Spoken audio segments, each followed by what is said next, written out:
Najabesera humni waqako hidde kaera mesha furako nan sodachisu lolli dinota namosisera waqni waqota Najabesera humni waqako hidde kaera mesha furako nan sodachisu lolli dinota namosisera waqni waqota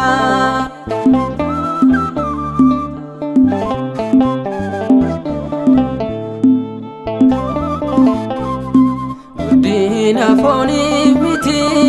lolli dinota kenya yonna qabane male gargaarsa waaqa kenya wan gochu qabnunduma eyyama sagaafanne ergamota biddada giddu sani dabbanne meesha furasa gutanne fanno Yesuusin qabanne Mikael kuno dura kenya Gabriel lufta eromna kenya Najabesera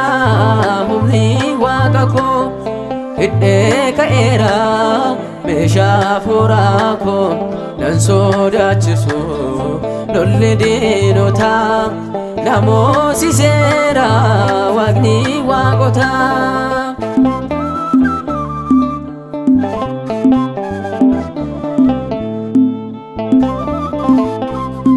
Bantiin waqabaname samii torbanu keessa yommuu gadiinu roobaan loltoon akka duumessa ijoollee waaqaaf lolu ni jaallatu amantoota lolaatti kan beekame injiru akka ergamoota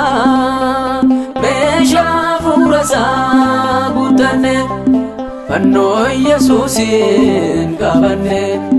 Mikael kuno dura kenya Gabriel lufta eromna kenya Najabesera humni waqako hidde kaera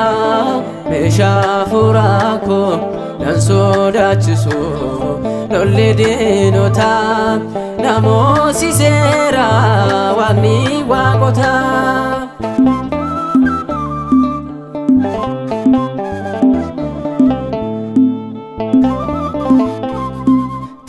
Tamsa'anini badu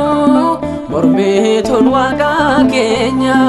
caalaa keefa bidda sandara ta'udinni kenya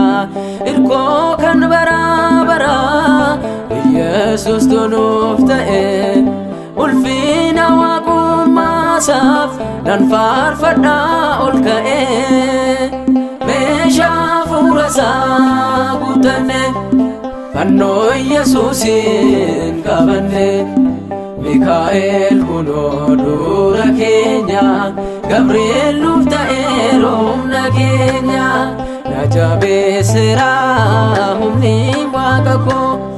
hidde kaera mesha furako nan sodachisu lolli dinota namosisera waqni waqota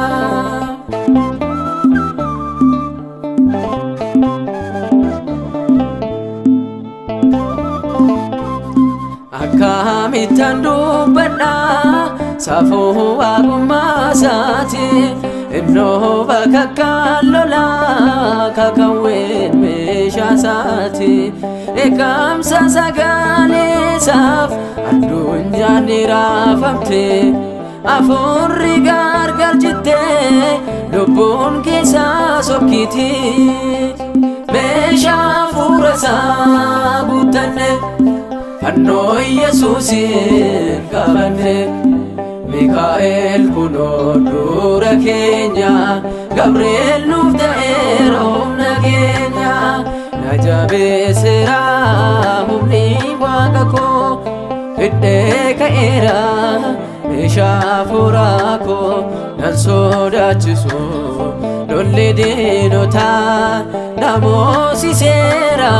Waaqni waaqotaa na jabeesseera humni Waaqa koo hidhee ka'eera meeshaa hafuuraa koo nan sodaachisu lolli diinotaa na moosiseera Waaqni waaqotaa